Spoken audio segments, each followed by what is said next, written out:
Saturday of NBC Week, Arnold's after the video game title. I'm getting real mean on this machine. On the season premiere of Different Strokes. Then Ricky gets a black eye and a bodyguard. Mr. T of Rocky III. Anybody mind? Silver Spoons. We're talking about fun on Saturday.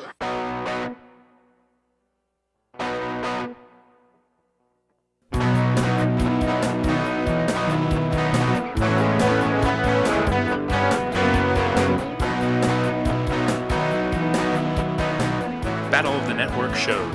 Join Rick Brooks and Mike Kogel as they explore the TV of the 70s and 80s through hand-picked episodes of their favorite and not-so-favorite series.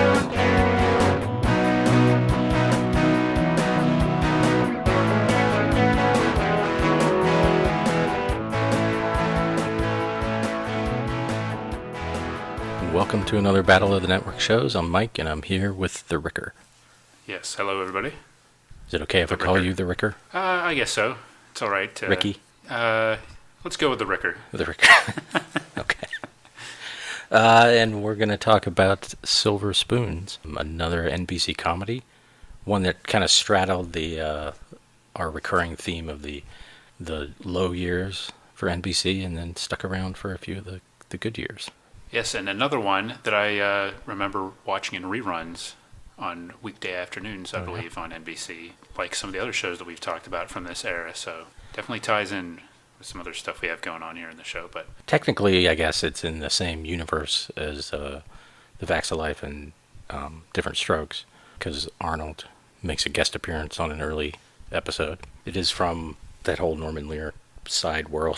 Yeah, the old Embassy TV / other stuff. I think it was one of the first Embassy shows. Ah. A sitcom starring Ricky Schroder, Joel Higgins, and another recurring theme for the season, Erin Gray, and Leonard Lightfoot. Yeah. At least in season 1, which is what we're going to be talking about, episodes from season 1, and then he was gone in season 2. Replaced, and they added Alfonso Ribeiro to the cast. Jason Bateman was also a recurring character for a couple years, and John Houseman, the great John Houseman. So it started in 1982. Is that right? Yes, yeah. 1982 on NBC, and I believe it started out on Saturday nights. Yeah, I think it was paired with Different Strokes. Yeah. And then moved to Sunday a couple years in with Punky Brewster. Yeah, and like Sundays, like at 7 or 7:30. So yeah, back when shows before football, well, there was football, but before NBC had Sunday Night Football, they would actually program stuff against 60 Minutes, and usually it would lose to 60 Minutes, but it's a nice alternative for the kids. Yeah. If they didn't, weren't into Morley Safer. I don't know how they couldn't be. But yeah. Bad upbringing, I guess. I guess if an episode came on of 60 Minutes and Morley wasn't on, they would turn to NBC. They'd have an alternative, be like, come on. Good point. Yeah. I'm not, Harry Reasoner doesn't do it for me, Dad. Yeah. No, nothing against him, but not the right demo. And it's the story of a kid. The kid is played by Ricky Schroder, and his character's name is Ricky, coincidentally. It worked out well for him. Yeah. He's, I watched a bunch of these in preparation, but in the pilot episode, we learned that Ricky has been growing up in England, I think. At least his mom is English, and he shows up at his dad's doorstep because he's in military school now, and he doesn't really want to go to military school, and his dad didn't even know he existed. Just Joel Higgins plays his dad, Edward, who's runs a toy company and is definitely a adult-sized kid, basically. Right. So he was very briefly married to Ricky's mom, and so by the end of the pilot, he realizes he needs to step up and take him in, and that's sort of where we're going. So it's a kid learning to be with his dad, and a dad learning to be a dad, and to be an adult a little bit. Erin Gray plays Kate Summers, who's his secretary, and eventually, actually in the first season, they get together. And I don't know. Like, I was reading a little bit, and someone referred to it as will they or won't they, but it seems like I don't remember there being a lot of doubt over that. No, I don't think it really came up until the episode where they got together. Yeah. It's like a 2-part episode, and then they were together. I don't remember them breaking up or anything. And no. they get married eventually. No, I don't remember a lot of. I mean, there must have been one episode, I'm sure, where she went out with somebody and he got jealous or something. But Well, like so this 2-part one, Ricky sets him up, and they have a really great date, and then they both get kind of cold feet, and she does go out with this guy Bob Danish, who's awesome, and they all end up in the same box seats at Carnegie Hall. Of course. And he does get jealous. Right. And there's this kind of whole fun scene where they're all a little bit Seinfeld-like in a way. They're all 4 of them. It keeps going through their thoughts. They're just sitting there watching this opera or whatever it is and thinking things. And Bob Danish is like this arrogant buffoon. And then I think they're together. So where's so Rick's mom? She does show up again later, right? I mean, she's still around. She's not. Right. She has like a new boyfriend or something and doesn't want to. Just basically abandons him. Yeah. I think she shows up early in season 1. Okay. I haven't watched that episode, but... Yeah, I haven't seen the show in a long time. No, I don't... it's not on anywhere, is it? No, I think it was on one of the streaming. It might have been on Hulu for a while, and it's been... Yeah. It's been in reruns, but not like... seems like a lot of times like not 5 days a week reruns, like an occasional thing or weekends or... Because it seems like I have one of the digital channels had it for a while. I have a theory about this show. Oh, yeah? And it seems like it would still play well based on... my theory is that maybe it's not the original tween show, but it really, to me, like fits the model of those tween comedies. So like kind Disney of Channel stuff that's popular with... Like a vaguely high concept, kind of a kid talent surrounded by talented adults. Right, and in like a wish fulfillment setting, he's in like an elaborate mansion that has like a train set going through the living room. Right, yeah. Video games in the And the comedy's pretty broad. Yeah. I don't think they did a lot of very special episodes. And the parents are well-meaning, but rather buffoonish sometimes. Right, yeah. Yeah, that's a good call. Yeah. Now, and it's weird too, like I don't quite understand what these things mean. Like, there are 3 guys that created it, and then 3 other guys who developed it. Yeah. So the guys that created it, and one of them did Who's the Boss.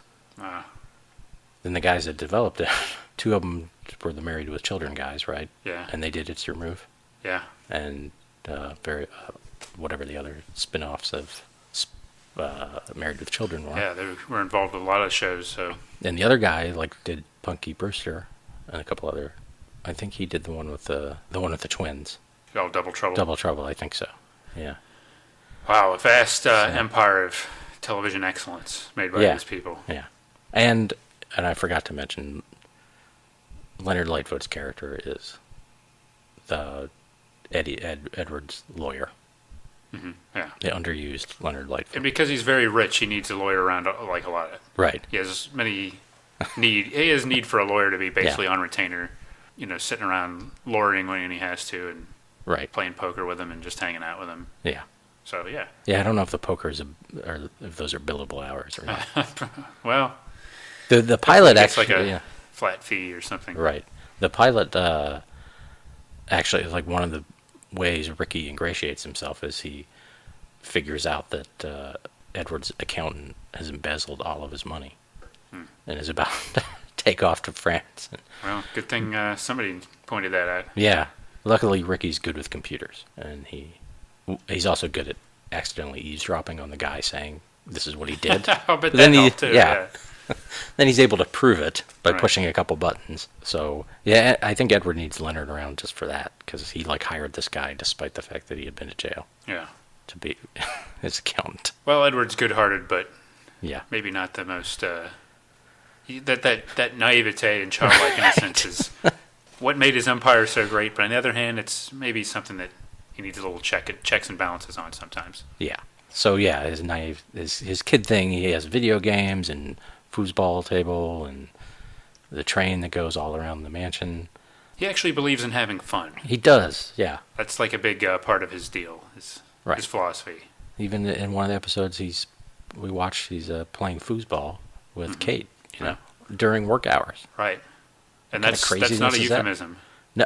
He's got a foosball table. Yeah. And they're playing foosball. Right. I don't think they're... Because, so we watched 2 That one, they weren't together yet. I don't think so. I think that okay. was the first one. And then by the time of the second one, they are. Yeah, we did something a little different this time. Normally, when we got a show picked, an episode picked, each of us will spend weeks poring over that episode, watching it different times, dissecting it, taking notes, so that we give the best possible performance during the podcast. Reading the script. Exactly. Yeah. Going through archival materials, having our crack research team dig up little tidbits that we can use. Right. This time it was a little bit more spontaneous. Yeah. So We literally just finished watching these, like, maybe half an hour ago. yeah, and yet somehow we managed to compose ourselves enough to get back here and go on the air, if you will, Yeah. to talk about it. So yeah, 2 episodes we talked about it. That's right. So the first one is called Me and Mr. T. And it is that Mr. T. Yep, the Mr. T. The Mr. T. Here's my theory on that. This is early in the season. Mm-hmm. The A-Team premiered after the Super Bowl in 1983. Mm-hmm. Clearly that was already in the works. Yeah. And NBC said, hey, can you get Mr. T on your show? And then they had to craft an episode around Mr. T. And they did a pretty good job of it. Yeah, it's a strong possibility. Yeah. I'll buy all that. So it was part of the ramp up of Mr. T. I guess Rocky 3 had already been out, right? Yeah, I get confused on those because Rocky 3 was the one with Hulk Hogan, and Yeah. I always think that came out later, but it actually did come out around like 1981 or something like that. Right. And so it always comes out earlier than I thought it did, or it came out earlier than I always think it did, I should say. But yeah, so Mr. T was already probably a thing, and Yeah. there was that TV movie that I told you Right. about that I had seen recently. I think that had already been out at this time to kind of introduce him. So NBC knew what they were doing with Mr. T. Yeah. They brought him along, they nurtured him, Right. they worked on his acting and his the finer points of his performances. Mm-hmm. He had that natural charisma. Do you think the cartoon was in the works before the A-Team? Oh, the intricate animation of Yeah. the Mr. T cartoon. It must have been in production for years before it actually aired. But Yeah. I don't know. I think the cartoon may have been later than I actually think it was. Though. Yeah. I think that would have been. I wouldn't be surprised. We'd have to check it. We'll have to have our crack research Right. team look at that. But They're going to look at it right while we're talking. oh, good. Yeah. My suspicion on that is that the cartoon came out when Mr. T had already peaked. Right. Is when NBC finally got it on the air, But yeah, we're talking about the one where he was he had like a school of gymnasts, or he was sort of the patriarch figure of a Right. team of gymnasts that went around the country Yeah, doing good. that's right, And, yeah. solving things and with the live action segments in between. Yeah. By the way, Rocky 3 was in 1982. 1982. Okay, Yeah. so it probably came out shortly before this episode. Hey, he was also on Different Strokes. Mr. T. Yeah, in 1983. Man. And the first episode of season 6. The cartoon was 83. Okay, So I I stand think corrected. they were right on. It was an all-on Mr. T assault. Yeah. And that like doll of him probably came out. Yeah, that I same- had that doll. Yeah. I think I still have that. Action actually. doll, I should. Yes, I have it. It's not in the packaging or anything. He's got dungarees on and Yeah. Does he- kind of the flood pants thing. And Does he talk? no, he doesn't. This version doesn't. The one that Yeah. I have does not talk. Okay. But he talks when I use my magic and make him talk. Yeah. But no, he doesn't talk on his own, Yeah. unfortunately. So yeah, Mr. T was huge. He was an icon. Now here, maybe not. Yeah, it was the A-Team that really probably That was launched him into superstardom. I mean, he was known, but yeah. A-Team was his thing in the big popular show. But it seems like he was already on every other NBC show before that. Yeah. Like I feel like maybe the A-Team was in development and they kind of crammed him. Like maybe NBC signed a deal with him. Yeah, And like then they found like, what do we have? Cooking that he would fit into, that makes sense. and then they kind of reworked. Yeah. So in the meantime, they put him on Different Strokes, Silver Spoons. Yeah. Like the A-Team was originally just a Dwight Schultz vehicle. Yeah. And, Yeah. Right. And they reworked it. and I'm like, well, maybe we need to get some Mr. T and Was Mr. T ever on Quincy? That'd be. I'd like to have seen that. Maybe like one of the last seasons of Quincy. I mean, I could actually see Jack Klugman doing scenes with him and just Yeah. like backing down, after seeing how big he is, and Right. just okay, Quincy might not yell at Mr. T.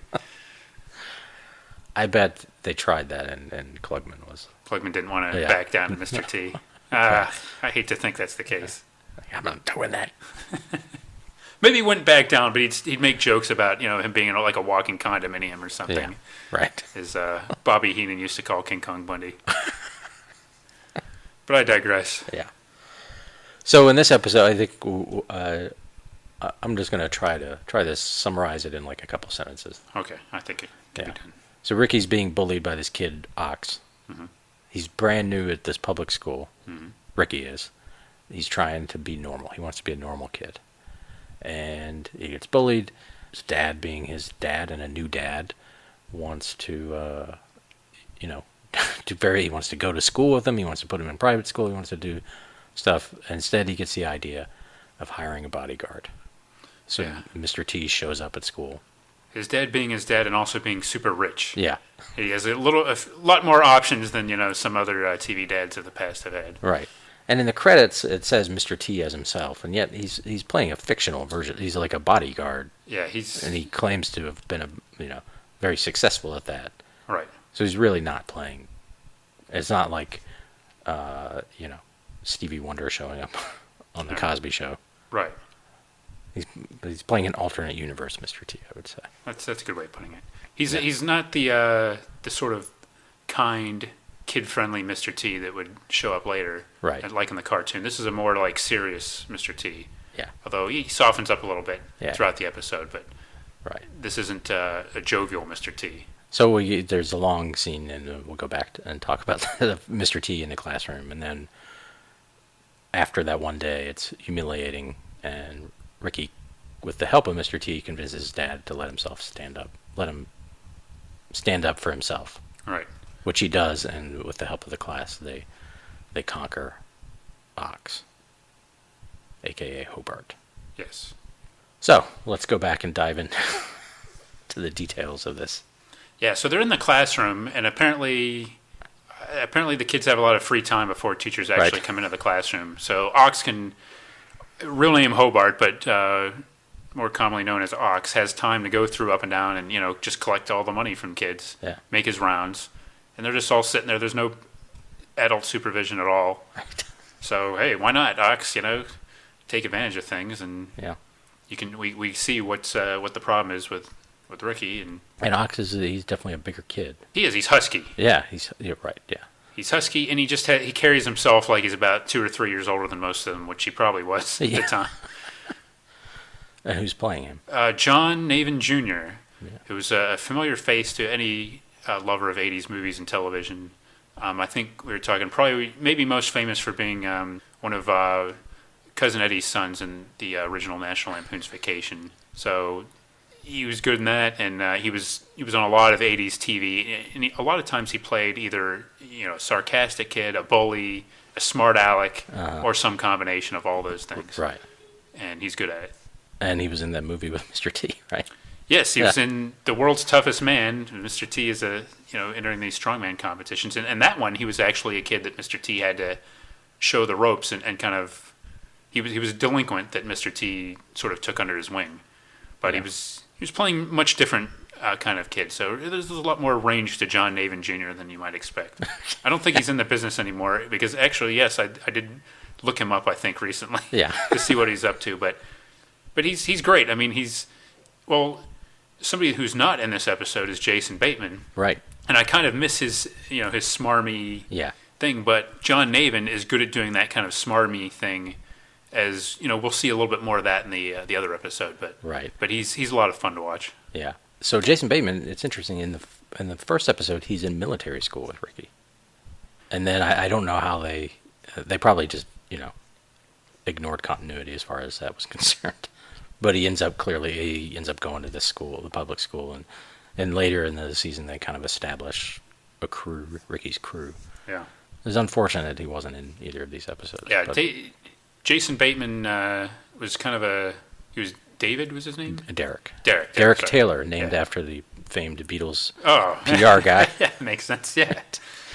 He's like a weasel. He was kind of a tweener character for a while, right? I mean, he was Ricky's friend. Yeah. But he always caused trouble and was very, instigating, almost kind of like that Eddie Haskell tradition. He's definitely Eddie Haskell because he does the same kissing up to adults. Right. Yeah. But he's also like a con man. Yes. And I remember as a kid just hating him.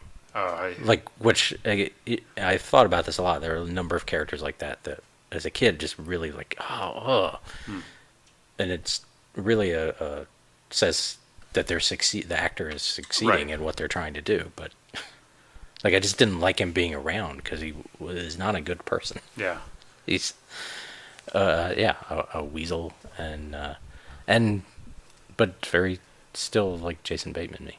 There was a line reading he did somewhere where the phrasing was still the kind of phrasing he would do now. I would love to see a sitcom with him at a military school being like a Sergeant Bilko type among like the cadets or something like that. Right. That would be a great show. That would have been, yeah. And, we mentioned It's Your Move, which he was on after this, and that was a great show too. So and because I don't really know that show, that character was kind of like that too, right? Yes, like he was. Or he and his dad were both con artists or something, or is well, he was like a con artist, and his mom didn't really know it, and sort of like the neighbor across the hall that was interested in his mom. He sort of had like a antagonistic relationship with him, and they were always trying to get one over on each other. Okay, so that was a good show that maybe we can revisit at some point in the future. But yes, he was not on Silver Spoons that we watched today, but wasn't a lot of room for him with John Navin. Yeah. Now, back to this episode, there's like the only other kid besides Ox we really meet is this kid Clarence. Yeah. I kind of wish he'd come back. You're a fan of Clarence? He was pretty funny. Yeah. Like Ox comes in and Ricky's standing up to him, and Ox says something like, or Ricky says, "I'm not afraid of you," and Clarence says, "I am." Yeah. Clarence is a bespectacled, young African American child. Yeah. Sort of that stereotype nerd character of the early 80s. Yeah. But later, he gets in some good lines. So anyway, they're in the class. Ox is stealing the money, and then Mr. T shows up. Yeah, he shows up in dramatic fashion. Sorry. You were briefly reverbed there. Oh. Right as you said dramatic fashion. It was actually pretty cool. Well, let's leave that in. We totally meant that. Right. We totally planned that. Yeah, Mr. T burst into the room. Yeah. That's awesome. Yeah. Right as Ox is about to slug Ricky, it looks like. T kicks the door down. Right. Stomps in, which is amazing considering, he was outside the classroom and had no way of knowing what was actually happening. And he still has impeccable timing and just makes his presence felt immediately and intimidates all the other kids. Right.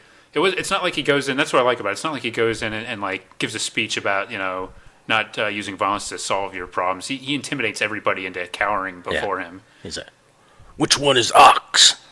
And that's when Clarence is like, "The fat guy." Yeah. Yeah, that's a little insensitive. It's a little insensitive. But they've all got some grudges to bear against Ox, so. Yeah. But Mr. T quickly establishes himself. He takes a seat. He takes Ox's seat right behind Ricky. Yeah. He says he's there to keep an eye on him, and really, I can see the rationale for it because there's no other adult, like I mentioned. The teacher finally comes in, but all this stuff has gone on before then. Yeah. When the teacher, is intimidated by Mr. T and kind of lets him stay, but I guess she assumes that he's with Ricky because he's standing next to him, but I think because he's rich. Yeah. Like, who else would? Well, she doesn't really know that he's a bodyguard yet. He's just there. Oh yeah, that makes sense. Yeah. This Mohawk dude with gold chains and flood pants sitting around grimacing at me. Yeah. Mm-hmm. All right, so she's kind of terrified by him, really. She is. She's like, like he's like about to break her in half or something like that. But yeah, and she starts doing a class on the Declaration of Independence, and Mr. T ends up answering questions. Yeah, he gives a rather concise explanation of the origin of the Revolutionary War, actually. Yeah. He does it very well, so it's more props to him. And, he, to his credit, he waits for everybody else. Nobody else has raised their hand, so he, raises his hand eagerly. Yeah. And she won't call on him. Yeah, calmly. He raises both hands. Yeah. There's a lot of problems with this class, actually. I think Mr. T should have stuck around to be like take over the teaching of the class. Yeah. He knows more about history than most of they do, and he knows how to maintain order. And there's a great thing where she asks his name. He's like, T. Yeah. Right?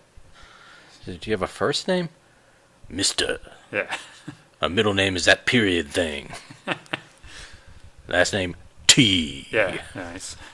It's very, very well delivered by Mr. T as well as Mr. by T, you. thank you. Yeah.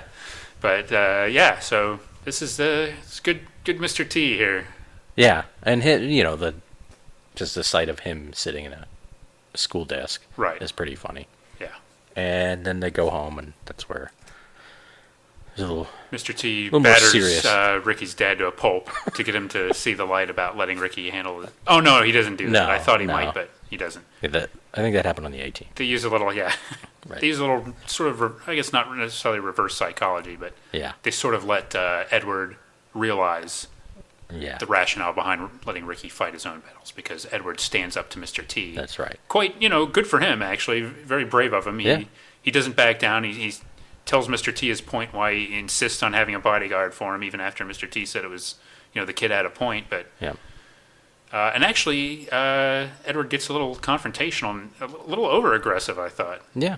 I think so. He's wielding his boss power a little bit. Yeah. Well, it's a lot easier to do that when you're rich. Yeah. And if Mr. T does flatten him, sue him. Right. Right? What does he have to worry about? Yeah. And I noticed, they keep talking about how big Mr. T is. And of course he is very muscular and all of that. Yes, he's not that much taller than Joel Higgins. That's a good point, yeah, because they're going like face to face, and I'm surprised that they did that, because it almost exposes how not very tall Mr. T is. Right. So I'm trying to think of back, when Mr. T was in the ring with like Roddy Piper or somebody. Yeah. Because Hogan was taller than Mr. T, and Mr. T did other wrestling stuff, but Hogan was built as like a giant. So I'm just kind of wondering what Mr. T's legit height was. But I also think Joel Higgins is rather tall too. He seems like it, yeah.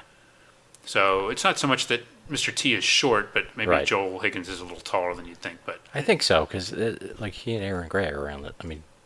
She strikes me as kind of tall. So. Yeah, she does seem tall, and I guess she's wearing heels most of the time probably, too. So, yeah. But you would still take Mr. T in a fight over Joel Higgins, right? Would I bet? Yeah. I would not bet on Joel Higgins. Yeah. No, neither would I. Yeah.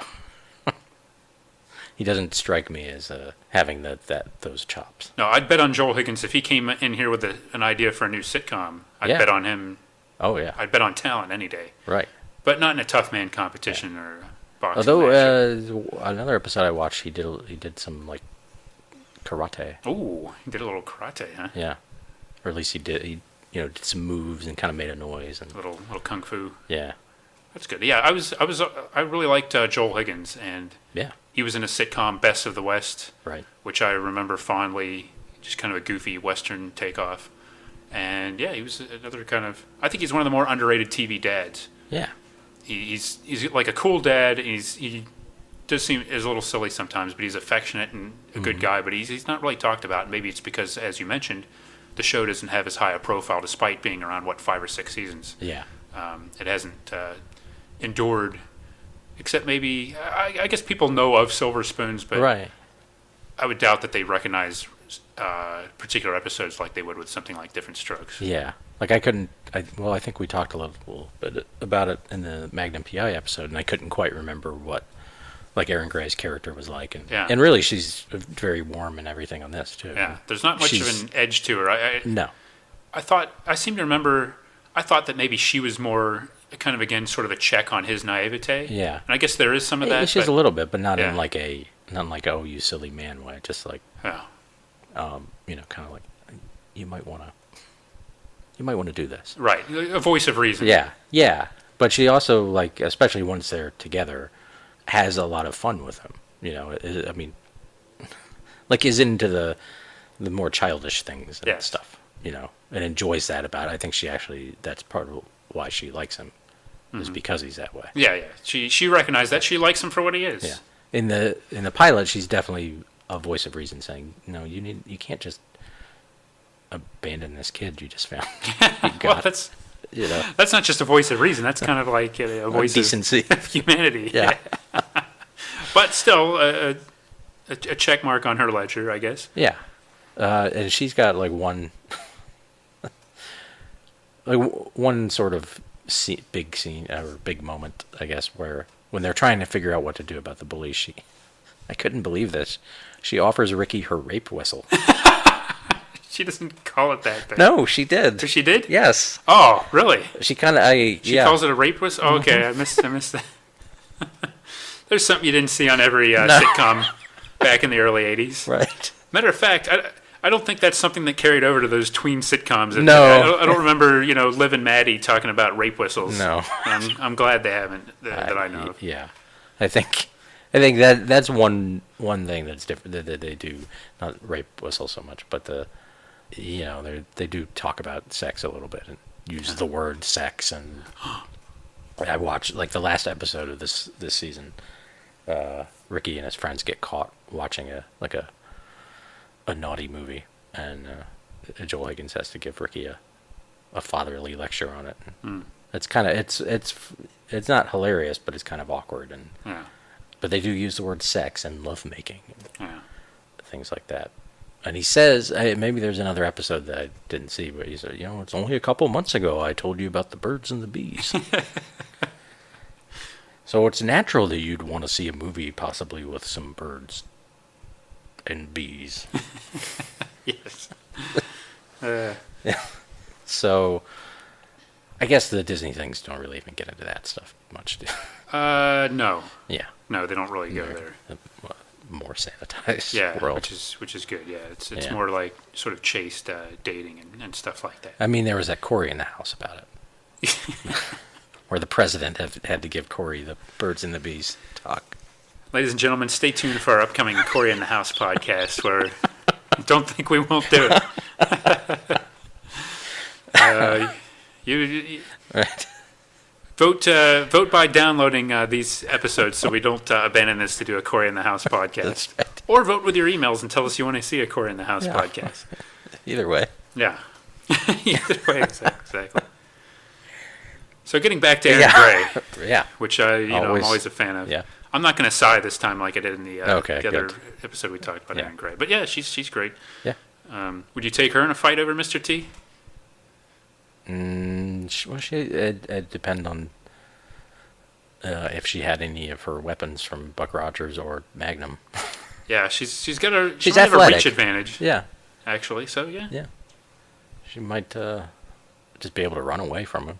Yeah. I don't know if that's winning, but yeah, I don't know how Mr. T is in a foot race. I seem to remember him jogging sometimes, but not like sprinting necessarily. No. Although, if I were running away from him and I looked over my shoulder and he were like sprinting toward me, that would be terrifying. Right. Yeah. If there was, it's probably one of those things where Mr. T is like super fast if there's like an exploding helicopter in the background or like a hand grenade about to go off. But just in like normal street fighting situations, he's probably not that fast as you'd think. Right. Yeah. So he doesn't really have to get physical in this episode with anybody, fortunately. No. I mean, he just makes intimidates. threats. Yeah. Right. Which is good. He doesn't like being touched. No. And then he leaves with some food, which was like a weird. Yeah, it was a nice setup for that. Said he could help himself to everything in the kitchen while Edward's talking to his son, and he makes out with a bucket of fried robin. A bucket of fried robin, and he's got like a duffel bag or some satchel filled up with stuff he presumably went through the shelves in the pantry and just made himself at home. Yeah, I want to see that scene. Yeah. Going through. Look at that. Oh. These cookies have no sugar. I pity the fool who give me cookies with no sugar. They're just throwing stuff over his forehead and gummy bears. I don't want a gummy. Yeah. So. The big. I guess the end of the episode. Yeah, I had some problems with the way they did this. Yeah. I don't think it was quite as effective as it could have been. Okay. Okay. So Ricky goes without Mr. T back to the classroom, and of course there's no teacher. Well, the teacher is written in a nervous hand. Yes, that she has gone to see the nurse or whatever. Yeah. She's in the infirmary or whatever. So I guess the kids are just going to be on their own for a while. Right. Makes sense. Yeah. It's public school after all. It's been established, so exactly. We can't expect a good education there. Yeah. So Ricky gives a rousing speech to try to get the kids to join him, basically saying, like, if they all stand up against Ox, who hasn't come in yet. Ox usually makes the last entrance. Yeah. He waits for everybody else to be seated. He's probably harassing people out in the hall. Yeah, that's a good point. Yeah, he's got his rounds to make in the lockers. So nobody joins him after this rousing speech, and then Ox comes storming in. Yeah. Mr. T style. Yeah, mocking Mr. T, which I guess word must have got out that Mr. T wasn't going to be back. I believe Clarence said that. Okay. Like, word's out. You don't have Mr. T with you. Because it's a pretty bold move to come to school, you know, trying to dress like Mr. T and mock him. Yeah. If there's any chance that he's going to be there. But so Mr. Ox goes back to, I almost called him Mr. Ox. He doesn't go that far. He basically asks Ricky, you know, for his milk money, like always. And Ricky's plan is to say, no, I'm not going to do it. Yeah. That's all he's got. Right. So it gets physical. Yeah. And Ricky decks him, basically. Right. With a pretty good, you know, throws a little combination and floors him. Right. And it's at this point that other kids in the class, like Clarence gets up, right? Clarence the first one? I was confused about, because Clarence is on the floor. Like I couldn't follow the stunt there. I think maybe he got involved a little bit, and like when in the Ricky overspill of the punches Ox falls over him. Okay. Like because he's sort of crouched. Yeah. And then he stands up. Yeah. Okay. And he's like, I don't want to be in on this. Or, I'm not going to take this anymore. And then, and Ox had already threatened him because of the fat. Crack. And so Ox is like, well, I can take on both of you guys. Yeah. And then the rest of the class. Yeah. And then there's I can take on 3 of you. Yeah. And then and then it's like all of them. And Ox. So, I mean, I guess there's a lesson in the sense of being, if you stand up to a bully, you know, you will win. Right. But really, I think the better message would have been if they just stand up to him just because Ricky shows courage or something, and then they realize, but basically, all these front runners, they only show up once they see that Ricky's strong enough to take him out by himself anyway. Yeah. So it's kind of useless at that point. Ricky could have decked him himself again. That's a good point. Yeah, well, guy that created Double Trouble or whoever. I'm sure you did a good job with this one, but right. You missed a few things. That's all I'll say as far as structuring the lesson at the end. Hopefully in the Punky Brewster bullying episode. They learned their lesson. Yeah. So that was my little quibble with it. But the point being, though, that Ox, Hobart, he backs down. He says, hey, he's here to learn after all. Right. Asks for permission to go sit down in his seat, and they let him. So basically, physical violence did win this one, as far as I'm concerned. Yeah. The threat of physical violence, actual physical violence. I don't know if I really learned anything from this. You've got to. I'm learning a lot from you not learning anything. Yeah, just about everybody in this episode got their way through physical confrontation, including, you know, T. Yeah, Edward stood up to Mr. T, and that's how he got the fact that he was willing to do physical confrontation is what, you know, opened his eyes to see. Yeah, they had to let his son fight his own battles. Right. Ricky got his way through physical violence. Right. Ox got milk money for like probably weeks before Ricky showed up, even by bullying people. Right. Months, maybe years. Who knows how long that was going on? Could have been. Kid was probably had as much money as Mr. Stratton.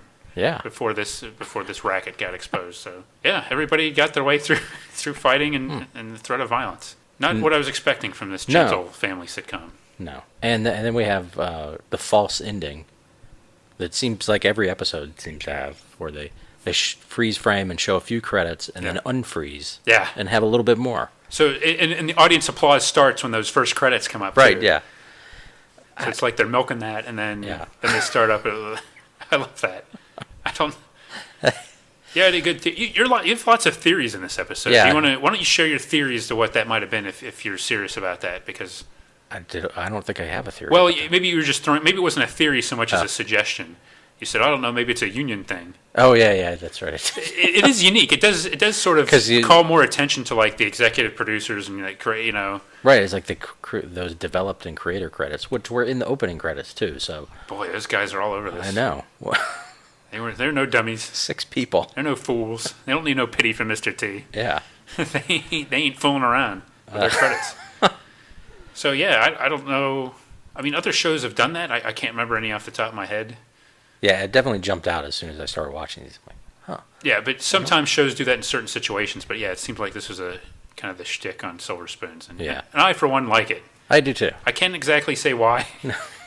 It's kind of cheesy. It calls attention to itself, but I like it. Yeah. And like the joke there, because you said somewhere in there, these students are giving Ricky grief over about being rich, and you were like, I didn't understand that. Why don't you just ask him for money? Yeah. Why would a rich kid be bullied at school? If anything, I would think everybody would want to curry favor and be his pal. Right. And Clarence finally figures that out at the end and asks him for like $5,000. Yeah. That's the post freeze frame joke. And Ricky's like, nice try. Yeah. He's not like, what's his name, like Chatsworth Osborne or whatever on Dobie Gill. If he was like a stuck-up, snotty rich kid. Right. But just 5 minutes with Ricky Schroder, you can tell he's a well-adjusted regular kid. Yeah. So I didn't buy that part at all. No. Especially the fact that he's trying to stand up for everybody. Yeah. Although, if I were a kid in the classroom, I guess I would have been a little scared by Mr. T, but I don't know. I would have kind of looked to maybe the rich kid to kind of buy off the bully or something like that. I think kind of would expect him to do a little bit. That would be more like pressuring him. Yeah. To like, hey, you can cover this for all of us if you want to. Right. Or at least reimburse them. Yeah, I kind of want to see that episode now. Yeah. Or the kids are just pressuring Ricky the whole time. Yeah. like Bateman would be great in that episode. Yeah. Like trying to con him into doing this. Yeah, and he did show up in a limo. Yeah. We know that he showed up in a limo, so there was no pretense. Although Ricky, I don't think, was real crazy about the limo. No. But there wasn't any pretense of him going and downplaying his wealth. I mean, that's not a secret of any kind at school. Right. If he really wanted to be a regular kid, he wouldn't have, told everybody that he was rich. Yeah. Maybe they just know. I mean, everyone knows, and it's somewhere on Long Island. Yeah, the Stratton Toy Company or whatever. They're like, oh, he lives in that. Yeah. What looks like to be quite an enormous house. Right, which, I mean, if you were a kid, wouldn't you want to go be his friend just so you could get invited to that awesome house? Yeah. His dad has video games in the living room. He's got Pac-Man and asteroids and, Tempest, which sometimes is labeled something different, but... Yeah. He's got a collection. Foosball. He does, yeah. And toys, I mean, and that freaking train. Yeah, he probably had... you know how rich the Strattons were? They had the Mr. T doll that talked. Yeah. That was how rich they were. They actually had the talking. They manufactured it. Yeah.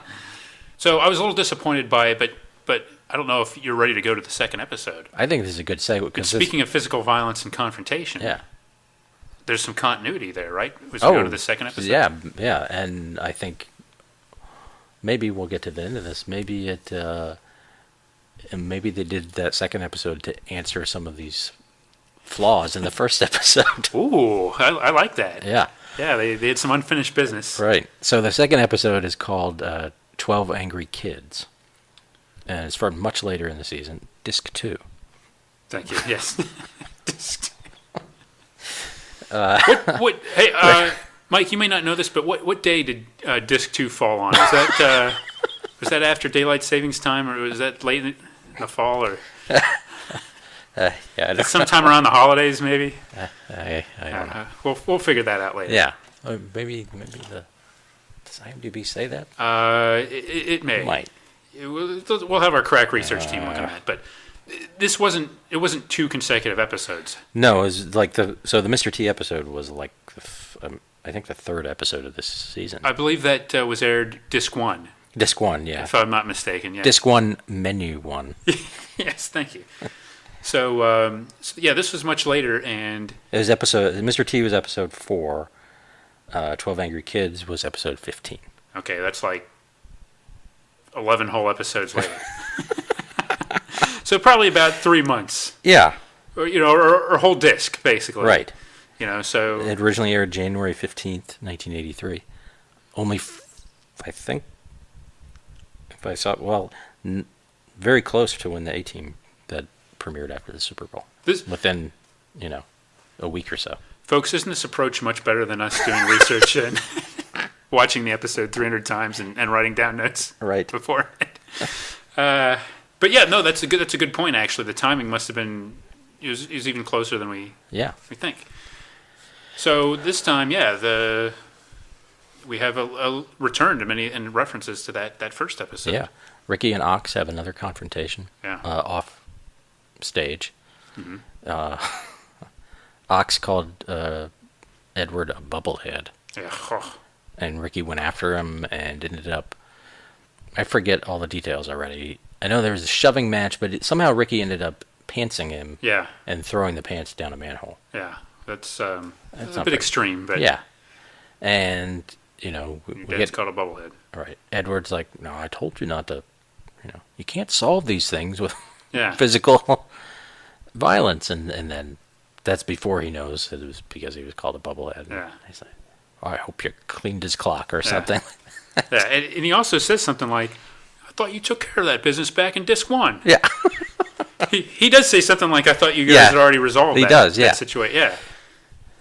Conveniently ignoring the fact that he didn't really actually say, well, I guess he had sort of alluded to the fact that physical violence, but he definitely is not really paying attention to how that situation was resolved in the first episode. And I wonder how Ricky told him. You think Ricky told him, I decked him, or do you think he said, I gave a rousing speech and everybody, rallied behind me and we just all stood up to him together. I'm proud of you, son. Yeah. I mean, they seem to have a pretty honest relationship, but... Yeah. Well, in this one, though, in this second episode, 12 Angry Kids, he's reluctant, and it's actually Kate who kind of spills the beans. Oh, did you tell your dad about, and... That's right. So he wasn't going to bring it up if he didn't have to, apparently. Yeah, yeah. See, not lying, but he's not necessarily telling him everything. Right, yeah. And this whole bit happens. They're Ricky and Edward and Leonard Lightfoot, his character, the lawyer, are playing poker for M&Ms, and then Kate shows up on the train, which is pretty exciting. Yeah. And with snacks. Has one of those engineer hats ever looked better? No, I don't think it has, actually. No. Yeah, she wears it well. Yeah, she brings snacks, and then she spills the beans on that, and then this is a thing too that I notice in a lot of these episodes. So they have a remote control to open the doors. Yeah. And they just open them. Yeah. Somebody rings their doorbell, they just open the door. Yeah. I guess it's his naivete again. It's like just lets people, most rich people, most people wouldn't at least like. Who is that? Yeah, and the fact that everything in the Stratton household is designed to minimize any physical activity whatsoever. They've got, a train to carry the snacks into the living room, a remote control to open the door, or to let other people open the door. Yeah. So, but before we move on, let me just mention two quick things because I don't know when we'll get another chance to talk about them. Right. One great thing about this episode is it points out two things that are true of every TV poker. For one thing, everybody in TV poker makes string bets like, I'll see you, and I'll raise you 3 peanut M&Ms and 2 M&Ms. And something else that kind of behavior is frowned on in actual card-playing circles, I might add.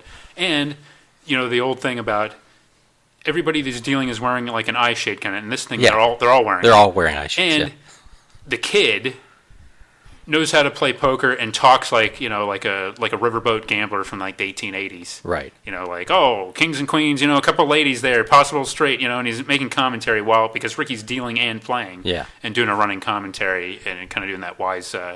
You think they like watch the Cincinnati Kid? Yeah. Weekly or something?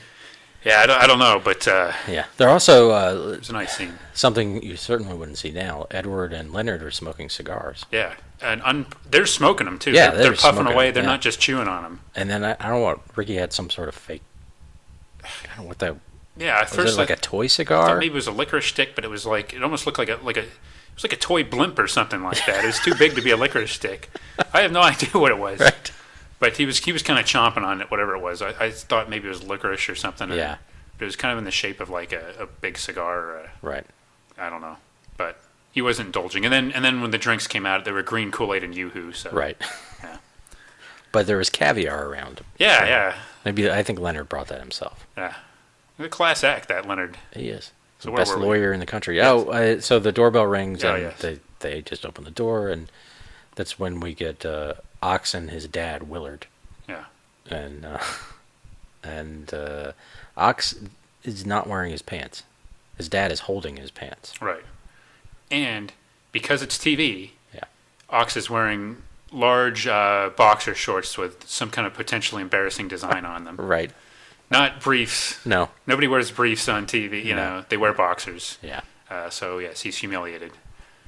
Although I have a feeling Ox beat up plenty of kid for wearing briefs. Yeah, you got a point there. Yeah. But and he found out after giving them a wedgie, of course. yeah. So the kid was like doubly screwed. Right. Yeah, and so his dad is he's a working man. He's got dirt under his fingernails. He does, yes. Yeah, and he's played by this the guy, a recognizable actor. Yeah, noted character actor. Patrick Cronin, who I know mostly from, he played Sid Farkas, the bra salesman, on a couple episodes of Seinfeld. Mm-hmm. And but definitely as soon as he walked, I'm like, I know that guy. Yeah, he doesn't really look like a Patrick Cronin to me. No, he looks like a Cronin. Yeah, maybe like, I don't know, Cronin? Yeah, maybe. I don't know, or a Patrick. He looks. I kind of thought of him more like a Marvin Cronin or something, maybe. But yeah, he's definitely a recognizable face, and he brings a lot. He's animated and yeah, gives an exuberant performance as Ox's father, who wants some restitution. Yeah, he gives this impassioned speech about rich people looking down on working men, and he's like, "I'm just an average Joe who's gonna take you for 50 grand." Yeah. He sees an opportunity to shake you down and he's got a smile on his face the whole time. He's totally unapologetic about it. Yeah, because he claims that his son has whiplash. Right, and he also won't let Ox put his pants back on. That's true. Yes, he wants he wants everyone there to see how embarrassed Ox is. Yeah, and he makes him turn around, and mission accomplished. Edward starts laughing at him. Yeah, that's true. All that, and then explains a lot about Ox's personality. Yeah, I don't want to say I feel sympathetic for him, but I kind of do a little bit. I can see where some of Ox's behavior is coming from. Right. And as they're leaving, Ricky's like, "Why do you want to take my dad's money?" And Ox says something. "Because it makes me happy." Or something like that. Yeah. Matter of factly, says. And so all of a sudden his neck starts acting up. Right. Because he has whiplash. And sitcom cliche number 5, I think, in this one. Whiplash. The all-purpose injury that can cause... be caused by anything. Yes, and can lead to big paydays. Yeah. If you have the right courtroom setting. Yeah. Which they do. His dad says he has his lawyer. And Wattenmaker, I think, is his name. Yeah, Alan Wattenmaker, I believe, is the... and Edward shrugs at that. And Edward's just totally not impressed by that. Yeah, Alan Wattenmaker. Meanwhile, Leonard is shocked into a stupor. Yeah, he's in a fixed stare. Yeah. Apparently, Alan Wattenmaker is the best lawyer. Edward says Leonard is the best lawyer in the country. Yeah. Clearly, Leonard doesn't think that. No, he knows this Wattenmaker guy is hard to beat. He's a match, yeah. So he's in a trance. Yeah. Either he's intimidated into a stupor by this Alan Wanamaker, or some of that caviar went bad, and he's having some kind of allergic reaction or some kind of poisonous shock thing setting in. Yeah. But yeah, that sets the stage. It does, and then we get the rest of it basically is a courtroom scene. Sitcom cliche number 6. We go to the courtroom. And the judge basically, introduces things, and apparently it's a civil suit. Right. For what, like $200 of damages, or... It was, $218 of medical. Yes. Which is even questionable, that, and $64 million. Yeah, and punitive damages. The judge is like what, when he reads it for the first time. So apparently they're settling this in a, and by the way, it's Ricky who's being sued for the money, apparently. Right. Not Richard, or not his dad. Right, yeah. Ricky. So it doesn't make a lot of sense. No. It gets worse. Yeah, and the judge, is this a recurring thing in sitcoms? The judge's name is Nutterman? I feel like I've seen that I don't remember that, but specifically, but yeah. I would not be surprised. So he's played by Jack Crucian, who played Webster's grandfather, on his Greek side grandfather. Yes. And is in a ton of stuff, a white-haired, big mustachioed guy. Yeah, another recognizable face, often playing grandparents, immigrants, I think. Right. It's that kind of thing. Yeah. Sometimes both, yes. Right.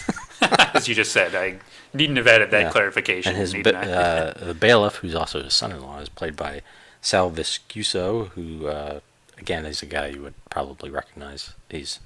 Plays Clark on Scandal. See, in we a know couple our current episodes. television as well, folks. He did, yeah. He's been on Castle, all sorts of, I think just like everything. But he was also on a lot of really cool stuff that was on in the 70s and 80s too, not these these hick shows that are on nowadays. I'm going to find one cool thing from. Yeah, and that's this is a cool role, not from that, but on Lois and Clark, he played in multiple episodes Bobby Big Mouth. Bobby Big Mouth. Yeah, that's got to be a cool informant role. Type. Him being the judge's son-in-law is almost bordering on sitcom cliche again too, because he gives the judge advice, and the way we find out, are you telling? Because he kind of flatters him and says the town needs him, because the judge is up for re-election. Another sitcom cliche. Yeah. Judges do everything based on their re-election, which is always happening the next month or so. Okay, here's a cool role.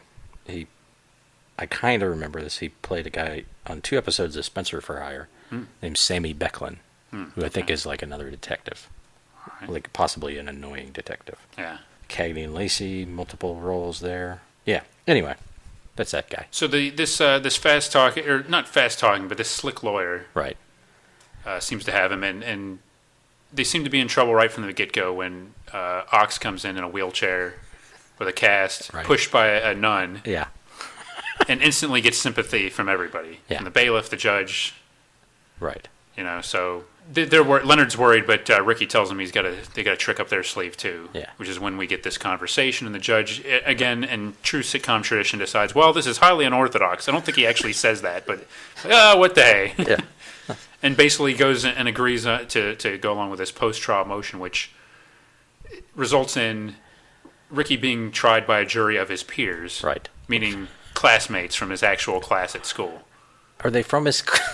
They're at least kids of his age. Yeah. Well, they're kids of his age, and they seem to know them pretty well, I think, is the impression I got. Yeah. I thought at least one of the kids looked familiar from the other episode. It might have been. I don't know.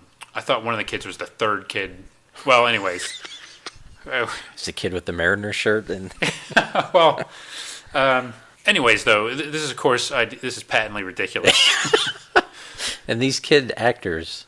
I don't even know. I don't know if I'm going to call them actors. Yeah. They just seem like. Yeah, well, they're kids being unruly. Yeah, they're reading comic books. They're throwing things. They're interfering. They're needing to go to the bathroom. Right. Doing all kind of kid stuff throughout the whole trial. I like the comic book. The comic book. I liked that because the cover. It looked like it didn't have any artwork on it. Just right in the middle. Yeah. Not where you usually see the name of a comic book. It just said comics. Yeah. Like later you get a close up and it says something like comics starring Professor Amos something. I would like to. Which doesn't sound like anything anyone. No. Ooh, a comic about a professor. Yeah. Oh. I'll pick that up along with my Classics Illustrated and read those both today. Well, I guess reading it beats jury duty. Yeah. It beats actually like doing your civic duty. Yeah, where did they read a comic book? These kids weren't in, his classmates, like where? Yeah. Probably a bunch of them called in sick. They went to an audition for a kids show. Yeah. And well, let's talk legal strategy here. We know that Ricky is overjoyed at this, and we learned that it was his idea. But for one thing, do you think it's a good idea for him? And for another thing, why would the other side agree to that? I mean, presumably these kids know who Ox is, know his history as a bully, and would be predisposed to root against him, even with these gimmicks he has to get sympathy, like the neck brace and the wheelchair. I think that shyster lawyer just is so confident in his abilities. He can win over anybody. Yeah, and he doesn't care. He doesn't object or anything. So no, I mean they're fine with it. Yeah, I don't know what the strategy of doing it in the first place is. Yeah, it seems like you would trust a judge to be able to see through the nonsense. No, I guess much better than a jury. Ricky looked at it as I can charm these kids. Yeah, and maybe Leonard knew about this Nutterman guy and was like, yeah, you're gonna need a little razzle dazzle. He doesn't have it all together. Yeah. Something. And he was and of course Leonard's off his game because he's intimidated by this guy. Yeah, he is. This lawyer. Yeah, Other than the writers thought it would be funny. Yeah. I don't know the... Well, and it was, because when I saw this episode title, and you'd kind of recommended this episode, but at first I was, it took me a minute to, I was like, hey, what are the kids? I was assuming it was going to be a kid jury of some kind. Right, yeah. And it took a while to get there, but it got there, and I was glad to see it, even though I thought it was ridiculous. Yeah. At first, when I saw the title, I thought it was going to be Ricky is on some sort of jury, and it would have been like 12 Angry Men. Yeah. Like in the jury room kind of thing. Or, I could see like them agreeing to some kind of like binding thing with taking the dad and the money shakedown out of it. Yeah. Some binding agreement where they agree to do it at school, like in a school setting, and that they learn, well, this might be a good educational experience. We'll do this, with the principal acting as the judge. Not an actual courtroom with an actual civil trial with $67 million of punitive damages at stake. So they go along with it, and we have a trial with a judge with questions, with witnesses, and lawyering. I don't like when the lawyer's talking to Willard, the dad. I don't remember really what he's asking him. I just remember at some point Willard turns to the judge and says, "This guy is good." Yeah.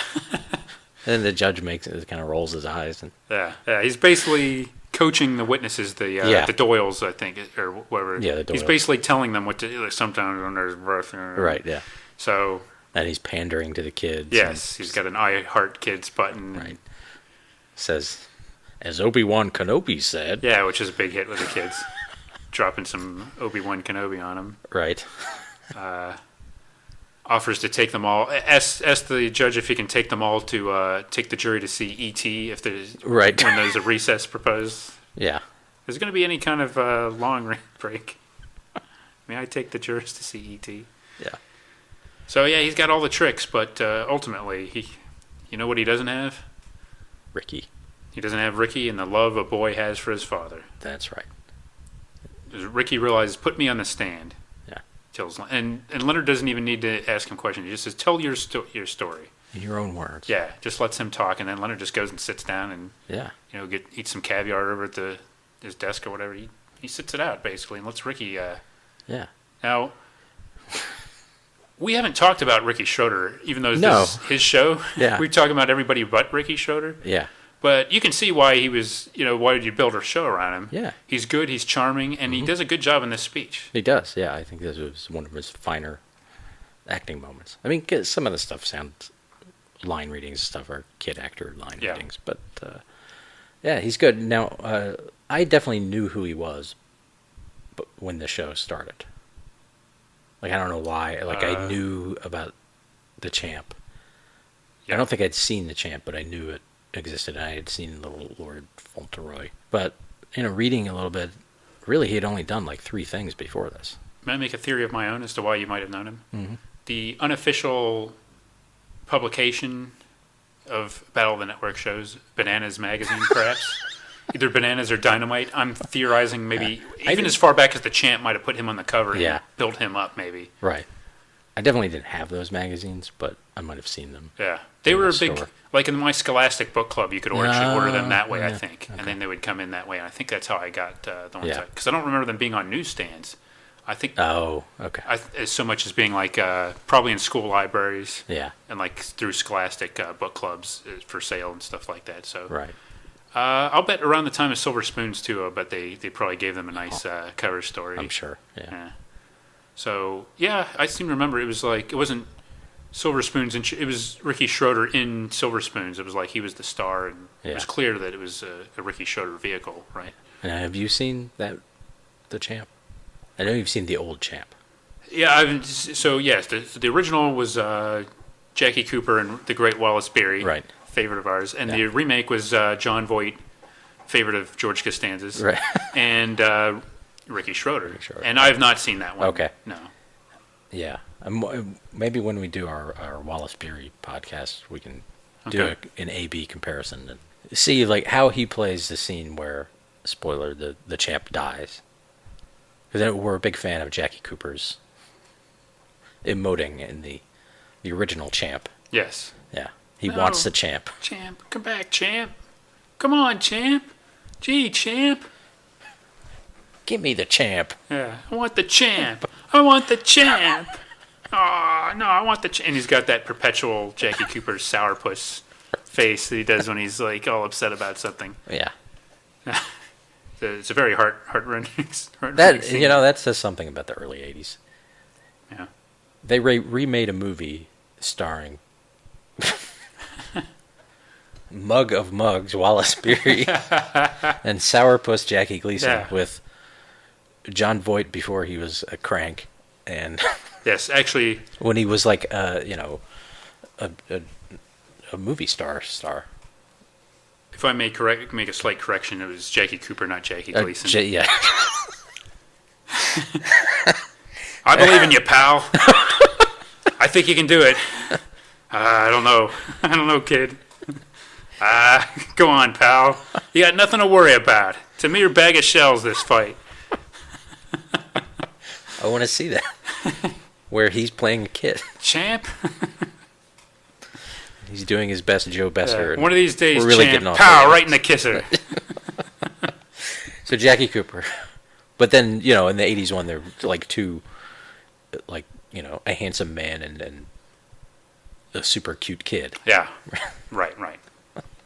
I don't think anyone would accuse Ricky Schroder of having a sourpuss. No. Now, although, in this courtroom scene, though, in this speech, and he is carrying this speech for a while, he gets a little teary-eyed. Yeah. And it's believable. It's well done. Right. He's basically explaining why he went after him, and instead of denying it, he doesn't even go the route that I would have thought, that like he's saying, look, I didn't jump up and down on his neck. Yeah. I didn't do these injuries. I just shoved him and took his pants off, Right. Big deal. Yeah. He says, I did it because he went after my dad, and he explains, how great his dad is, and how they're, pals and everything. Play together.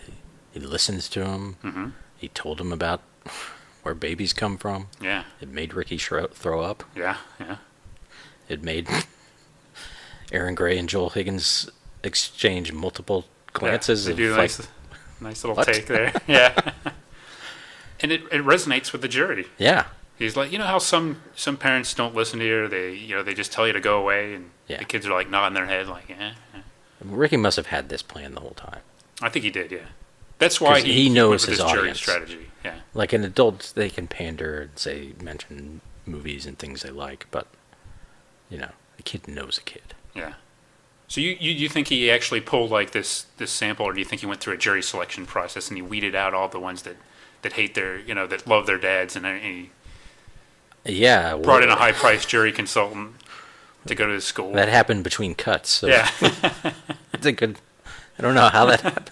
It is really mysterious where they got these kids from. Yeah, and if they were sitting like outside in the lounge, like talking to Harvey Levin or something the whole time, or Doug Llewellyn, right? I guess would be more appropriate at the time. And what would have happened if the judge had not agreed to that motion? He just would have sent them back to school or something, right? Okay, that's okay, kids. We'll stop and get ice cream on the way back. Yeah. Yay! Or did they have to, go to a school first? Yeah. Like, okay, we're going to give him a jury of his peers. Where do we... Yeah. Where's the nearest school? Yeah. So we need 12 kids. And, there's some kid trying to get out of jury duty. Although they clearly didn't, look at kids' behavior or anything. Yeah. One kid's got, like, the giant sunglasses going on. Yeah, they didn't take, like, the science club or the model UN group to do this, clearly. And actually, this might be one time where you don't want to get out of jury duty, because this does sound much cooler than being in, Ricky's history class. Yeah. The nervous teacher. Definitely. So, ultimately, Ricky's speech charms everybody. Right. And it has the Perry Mason-like moment of Ox standing up out of his wheelchair and berating the jury. Yes, if just in case Ricky's speech didn't do the trick. And Ricky being smug about it. Yeah. You're standing up. Yeah, yes. Ox gets up and starts yelling, what about me? What about me? Yeah. I've got whiplash, I'm this. Standing up. Yeah, Ricky rubs it in a little bit, but... So, essentially, it's dismissed. So in this case, though, this is going back to my theory, Ricky really conquers the bully through his wits. Yes. He did shove him and embarrass him earlier, but... True. So, yes, after besting him for the second time, straight time in a physical confrontation, he beats him in a courtroom. So that's Right. good. Yeah. And now, I believe this is how the law works, right? It's legally binding that Ox can no longer bully him. That's correct. Yes, that is a result of. Yeah. Of That's why he never showed up on the show again. They We're didn't- done with that. yeah, they didn't have anywhere they could go with the character. We can't really make them friends. It's not quite that kind of thing. So. I think I heard that the guy that created Double Trouble threw out an idea that Ox become the Stratton's butler. But they shot that down, and that was in an earlier draft. But Right. they could have done something with that, maybe. Yeah, they could have. But yeah, in this case, no. There's that arc of Ox cometh to an end, I believe, which is a shame, because Ox and his dad had a lot more to give to the show. I think. I Could think have they been did foils for the Strattons. for sure. Yeah, are we sure that they didn't show up again? Maybe. Well, he's not listed as. Here's. He did show up on Double Trouble as Miles. Yeah. Let me tell you what they could have done. They could have had. Tell me if you're feeling this one. Yeah. Even that same season, like later on in the season, they have a like a father-son picnic. Yeah. And they're all worried about the competition and like, oh, we got this, in the bag, son, and then who should show up but, Hobart and his dad, Right. and they've got some scheme Yeah. to like knock them out of the sack race or something like that. I hope this guy, the Double Trouble, David Ducklin, or Duclon, I'm not sure how you say that name. I kind of hope he was trying to develop like a spin-off. Yeah. Yeah, that's what it was. That's why he brought them back. Yeah. It was just like a honeymooners like thing with them scheming. And Yes. he saw the potential. Maybe NBC didn't, but they were like, no, we'd rather do something with cute twins Yeah. or a cute little girl who's living with an old man. Yeah. And he's like, okay, I can do that. Wow. He could do that, but he kept this passion project in his drawer for years and would pitch that whenever. And hey, you got anything to pitch? Well, there's one project I've been working on for years. Yeah, he and John Navin still talk about it. Yeah, and he still pitches that now. And Right, John where- Navin's like in his 50s. Yeah, and John Navin would be the dad now. Right. Yeah. So it's a happy ending, I guess, right? Yeah, it is. And then Justice is served. now here's a weird thing: the little credits thing. They actually don't freeze the frame this time. No, they do the stop and start, but they don't freeze. Right, like it's playing or the Leonard's packing his briefcase behind while the credits are showing. Yeah. And and then he leaves, and he has not just a kick me sign, but a please kick me sign. Yeah, really laying it in there. Yeah. Do you think Leonard Lightfoot got enough to do in this episode? Of the ones I've seen, because he's not in a lot of episodes for being one of only 4 regular cast members. Yeah, you'd think they would have done a little bit more with him, but I guess it's tough to get him into the kid plot lines. Yeah. They kind of did that here, and then there's not so much going on with the dad. I don't know. I agree with you, but I guess I can kind of see why. But yeah. But then, and they replaced him, and the character that replaced him with, I think he's like an accountant instead of a lawyer. Yeah, and he's much fussier. And it's the same idea, though. Right, but I think he was more. I think he was more of like a foil because he was contrast. I believe, like he was like unamused by like childish things and stuff. Where this Leonard's kind of a regular guy. Yeah, and he's Alfonso Ribeira's uncle or something. Yeah, which would probably be stressful enough. But yeah, he was pretty much definitely a little uptight. Yeah, but Leonard Lightfoot. He had some good scenes. He had the trance was good in this. Yeah. So I thought he was the fixed area. He was good, but yeah. This you'd think of. I don't know. Now he might have been a little disappointed, thinking, "Oh, we're going to do a courtroom episode." Right. You know, he might not have liked the way they handled his character in this, but overall, he was pretty cool. Maybe he quit the show. Yeah, I don't know why he was replaced and brought in. Like, I'm not getting enough to do. I don't. It could be that, or maybe they wanted to bring in somebody like more of a creative contrast, like. Somebody more to like criticize Edward, especially when, like you say, Erin Gray's not exactly doing it. I mean, she's pretty much simpatico with him anyway. So yeah. And John Houseman couldn't be around all the time. Right. Yes, John Houseman's a good foil for anybody. Yeah, and so he plays Edward's dad, Edward Stratton II, and he's a sort of more typical businessman. In the episode I watched, Ricky says something about him. Being a baby. I was never a baby. That I believe. Yeah. Wow. It's interesting. Now, so I do remember watching this show quite a bit when it was on, definitely. Right. Like, I think probably after Dick Enberg and Merlin Olsen called a Raiders-Broncos game or whatever in '83, I would be watching. I would not be turning it to 60 Minutes. I'd probably stick around for Silver Spoons if it was on. I remember for sure watching it like the first maybe couple years. Mm-hmm. I think when it moved to Sunday, maybe I didn't as much. Because I know I didn't watch Punky Brewster much. Yeah. So I might have occasionally watched it, but then I also remember it getting to the point where he seemed too old. Yeah, the show definitely had the thing where the voice is changing and he's Rick, becoming, his dad's calling him Rick. Yeah. I don't think he was at the Rick Schroder phase yet. Did that start with later? That was like when he was an adult. That was like the NYPD Blue? Yeah. Okay. And apparently he now thinks that was a mistake. Really? Yeah. He's gone back to Ricky. Yeah. Like when he did 24, he went back to Ricky. Well, I might be able to give us some unique insight into this issue because I myself am a Ricky who transitioned into a Rick. Yeah. And now Ricky, it's a little, it seems a little odd to me because nobody really calls me that anymore. I think I heard your grandfather call you. Well, yes, I have been called by certain older relatives, yes, and that's Nothing wrong fine. with that. Yeah.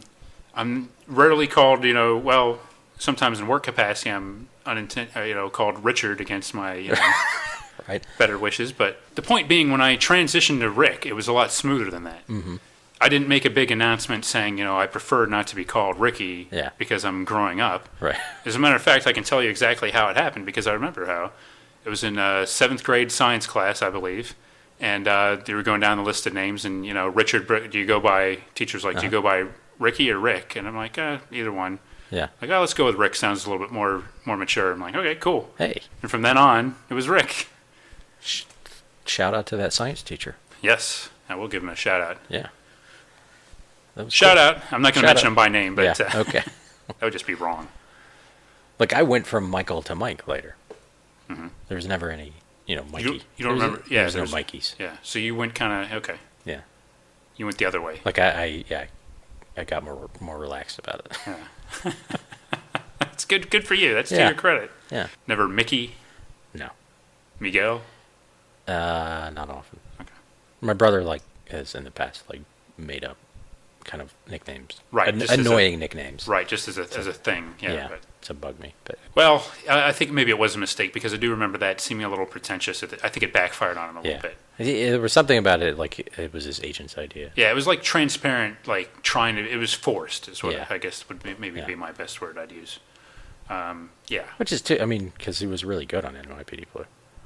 He didn't need, the work did it for him. That's right, yeah. Kind of like when Mark Paul Gosselaar. Right, he went from Marky Paul, right? That's how he's on Saved by the Bell. Is that true? No, it's not. Marky Paulie. He decided to shorten that. Yeah. I don't. No, the one thing I didn't remember about it was that Silver Spoons in its last year was in first run syndication. Yeah, that's weird. I don't remember that at all. Yeah. So that would have been 86 or 87, 85, somewhere in there. I think 80s. 86, 87 probably. It started in 82. Okay. So that would have been kind of the last days of syndicated first run sitcoms, I guess. Right. But, I don't remember that being on then at all. And by that time, they were, I guess, Kate and Edward were married and they were just too old. And Ray Walston was brought in, lived in the mansion as somebody. Boy.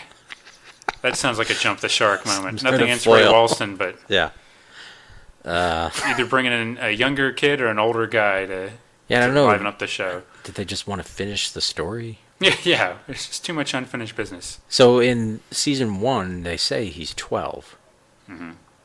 So 5 years, he would almost be done with high school. I guess leaving high school would be the natural end of the show. Which is, so basically, a show starring a kid around that age is never going to go beyond 4 or 5 seasons. Hopefully. Probably. Yeah, hopefully. You'd hope it wouldn't. Silver Spoons, the college years.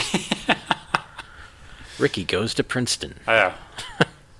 Well, I wouldn't have been surprised. Ricky goes to... Again, him and Jason Bateman at a university with Alfonso Ribeiro, you could get a year's worth of... Although many of those scripts had already been used on Double Trouble by that point, probably. So. Right. And so Alfonso Ribeiro, he was the tap dance kid then? Yeah, that's right. Yeah. So I wonder if that was a thing too. Like NBC had like a deal with like we got to get him on a thing. Yeah. And they just forced him on. Yeah, and then a couple years later they brought that thing where they brought Joey Lawrence on to Give Me a Break and tried to make him a big thing and then wound up staying in the Joey Lawrence business. And yeah. So NBC was they're doing like again like Disney and Nickelodeon, like they were signing up all the young talent. Talent farms. Yeah. And although, were they responsible for Danny Cooksey on Different Strokes, or was he just the ABC? I think they did bring Danny Cooksey. Yeah, he was in the NBC. Well, they can't all be winners. Or maybe it's Norman Lear's fault. Maybe he's the one. You got to cue this up now. We got to blame somebody for this. Yeah. It's an entertaining show. I'm surprised how much I've enjoyed it. I'm a little surprised too, actually. I got these DVDs like a week ago, Oh. kind of on a whim, and I watched like half the season. Yeah, I think this is one that we probably have maybe mentioned this as or thought about this concept, but as far as like going from concept to taping, right? I mean concept to broadcast, because I'm sure you're hearing this live on podcast wherever you are, right? But this is the fastest we've ever done it. Yeah, and it speaks to your obsession, your mania with silver spoons. Well, here's the thing: I didn't expect it to be all that funny. Yeah. Given our experience with some of these other like Facts of Life and stuff, where the humor was just not landing, and then it was. There was something to enjoy in each of these episodes. There was Mr. T. There was like the '80s stuff. There was these character actors that really help. Yeah. The colorful character actors, good performances. Yeah. The cast is likable. Yeah. There's a lot of good elements here, and we watched these without even Jason Bateman and John Houseman, two of the. I know. And Alfonso Ribeiro. Three of the maybe the best known aspects of the show. I mean, after arguably more famous than Joel Higgins. Well, it pains me to say that, but I mean, you probably got Rick Schroder, maybe Erin Gray. Yeah. I guess is maybe. Do you think Erin Gray is known for this as much as for Buck Rogers? Yeah, I don't know. I think because I mean, Buck Rogers is only on like 2 years. As we said, to men of a certain age, yeah. She's kind of burned in our memories, but I think for both probably. Yeah. Okay, fair enough. So yeah. Two more things we should talk about quickly. Sure. We've been going on and on about this. The theme song "Together" was pretty awesome. Yeah. It's got these little flourishes, musical flourishes. And like it's reminiscent of Christopher Cross or yeah, that's good. It's sort of like I hadn't thought of that. It definitely the guitars are like these it's like harmony line guitar stuff, and the vocal for most of it, it's just like one guy singing, and then at the end you get like it keeps building too. It's like it does. Yeah. Like you think of Different Strokes or Facts of Life, or the songs are pretty much at the same pitch, or not pitch, but same level the whole time. Mm-hmm. Where this starts very quietly with just some keyboard notes, and then it's talking about being face to face, and then it just keeps building and building, and then there's this other guy singing very very high voice, like You and I, which that's a thing I don't like in TV writing, is that people say you and I a lot, like instead of we. Oh, that's. Or they'll say, "We've been through a lot, you and I." Yeah, I was like, no one does that in real life. I've never thought of that before. That's good. It stands out sometimes to me. I'm like, just say we. Yeah, that's what the word is for. Yeah, much more concise. Yes, right. That's a good point. Not like you say him, a man. Yeah. But here it's cool because it's that extra line, that extra vocal line. And that guy's belting it. Do you think it's like auto-tuned or something? Or do you think he's really hitting that? I think this is pre-auto-tune. Yeah. Yeah. He's got to hit that. Yeah. And I don't know if that is, I think, what are they? Bob Worth. They're on that sheet there. Oh. You look at the second one. Oh. Bob Worth and Rick Howard and Bob Worth? Yeah, I don't know which one is which. So... Yeah, I don't blame you for not knowing that. And I guess there were multiple versions of this over the seasons. Yeah, they're the different instrumentation and stuff. Yeah, it's a good song. Yeah. That song is one of the more memorable ones of the decade. Yeah, and it's one of those ones that is telling the story of the show without it's not specifically telling the story of the show, but it is telling the story of the show. Right, yes. Yeah. It's telling like thematically. It's not not so like- much like the like- origin, but like the Yeah. A kid moves in with his dad. Yeah. It's not that, but But it's like we're getting along. We're gonna Yeah. make it, but we're gonna need each other's help. yeah. You know? And millions of dollars. Yeah. It doesn't hurt. The other thing, since this is a thing we've gotten into, what we think is going on, like the physical space of this house. I'm curious to see where you're going with this. So I am just wondering, so in the episodes I've watched, here are the rooms I know exist. Okay. There's the main room, which is almost all the show takes place in that main big kind of living room. And there are lots of doorways off it. Mm-hmm. You can see some sort of garden in the back, and there are mentions of a greenhouse and a rose garden back there. Wow. Of course, the train goes all around. Mm-hmm. There's a room off to the side that they call the library, sort of an office or something. Okay. It doesn't strike me as a library, but that's what they call it. We know there's a kitchen somewhere. In the first episode, there's like Kate gives Ricky directions of how to ride the train to the kitchen. And there's like mention of a ghost town and some other stuff. Yeah. And then Ricky's bedroom is upstairs, and his dad's bedroom is next to it. Okay. I know Ricky has a bathroom in his bedroom. Okay. Good. That's all I know. So I'm wondering, Like how big is the house? What else is going on? because the image the whatever stock footage they use at the beginning, it's a big house. Well, there must be. I think there's like a gymnasium or something. I mean, when there's some episodes where they're like working out, or Probably. is it like who's you think is he Richie Rich level with like? Didn't Richie Rich have like 347 rooms in his? Or they Yeah. weren't sure because they had never counted how many rooms or something. I don't think it's that big. Okay. And I don't think he has a roller coaster or anything. No, no, he did. But And a robot maid. yeah, like how many bathrooms? I mean, the Drummonds, was it 4 bathrooms they supposedly had? Maybe. Isn't that? I think that came. I think we figured It was out maybe 4 or 5. Yeah, maybe 4. Yeah. I think they Assuming the said. servants got one. Right. Yeah. Yeah, and there's some question like in the first episode when Edward's briefly out of money, he has to fire all the servants and like 5 people walk out. He's got 5 servants. But then I don't know if he hired them back. We see a chauffeur, but we never see anybody else. Yeah, which you'd expect there would be. Yeah. Like, I'm surprised they didn't. I guess they could have replaced Leonard's character with like some kind of stuffy butler. Right. Yeah. Maybe he just didn't want the Well, servants around.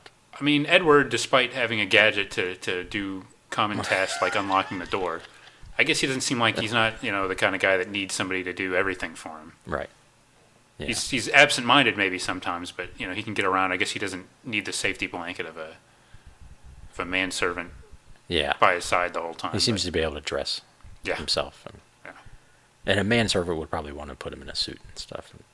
He would rather wear velour shorts Right. and That's right. baseball hats and things. Yeah. Well, that's interesting. Yes. But you're right though. For such a big house, you rarely see anything else in it. A pool, do you think? Yeah, there's definitely got to be a pool. Yeah. Probably an indoor and an outdoor. Right. Yeah. I don't know. There are caves on the estate. That Cave. comes up in some episodes. And I'm surprised the courtroom wasn't on his property. That would have explained some things. I guess. And it looked like one of those scenes where the door was open, like the background looked like there are all sorts of like steps and stuff out there. And I don't know. Quite a spread. Yeah. A solarium, I'm sure. A solarium. Yeah, of course. I mean, we think the Drummonds have a solarium, so. Yeah. The Strattons wouldn't be caught dead without the one. Golden Girls have a solarium. Yeah, got to have a solarium. Yeah, I don't know. I don't either. Somebody should definitely look into that. Yeah. Someone should do just a podcast on that. On houses of the sitcom houses. Sitcom houses. Yeah. We've done the groundwork for you, folks. Yeah. We've kind of set Like the an foundation. architect, I think. Yeah. Should get into that and try to see, like a forensic architect. Is that a thing? A forensic architect. Between the outside picture Yeah. that they use and what you see on the inside. Right. And I mean, people have done that with like older shows, but I don't know Yeah. if they've done it so much with like some of these shows from this era. Right. Well, with our bathroom speculation alone is Yeah. giving people plenty to do. So I assume they have a lot of bathrooms. probably, I don't think they'd skimp on the bathrooms. No. I mean, because presumably he designed this house himself, unlike the Drummonds who are renting. Yeah. Yeah, he probably has whimsical bathrooms. Yeah. You think he's got a remote control to flush the toilet? Yeah. Yeah, I think that's a given. I think that remote control does a lot. Yeah. Because sometimes they're carrying it around with them. Oh, it's like a universal remote. Yeah. Yeah, okay. Like the same one he's using. I feel like in an episode he was talking about, like, it's showing it off. And, like, you know, that everything in the house was controlled by electronics. Boy, I hope they sterilize that universal remote after they go to the bathroom. He's waving around all over the house. He's got a remote for that, too. Okay. For the sterilizing yeah. remote. They don't have a robot. I mean... No, that's surprising. Yeah. Especially because of that time period. You think that they would have... Like, I think if they remade this show, they would have a robot. Yeah. Bring out a robot butler. Yeah. So instead of Kate coming in with a train... Oh, you know what? Maybe I just answered my own question. Why have a robot when you could have Kate come in on a train with an engineer cat? Yeah, exactly. Bringing the snacks. So, yeah, disregard that part. Well, Silver Spoons, we did it, you and I. Together. This episode brought to you by Mr. T Security. That's Mr. Period, the letter T, secure, dash, dash, the letter T. This episode also brought to you by Rick Howard and Bob Worth, All the Hits, featuring such songs as Together, also Together, and who can forget Together. This episode also brought to you by the Leonard Lightfoot Appreciation Society, established 2017. Join us next time for another exciting episode of Battle of the Network Shows. Learn more, leave feedback, and suggest future episodes at battleofthenetworkshows.com. Follow us on Twitter at BATNetShows and like our Facebook page, facebook.com/battleofthenetworkshows.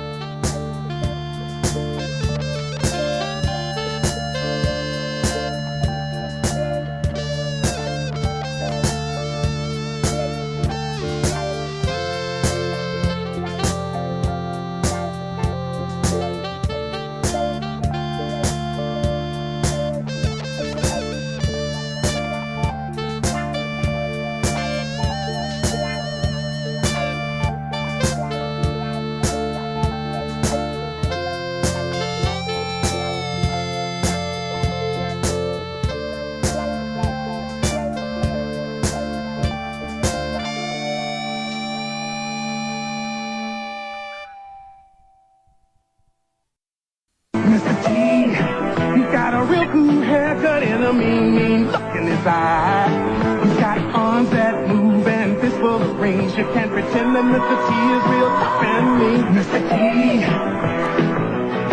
Mr. T. Mr. T. By Galoob.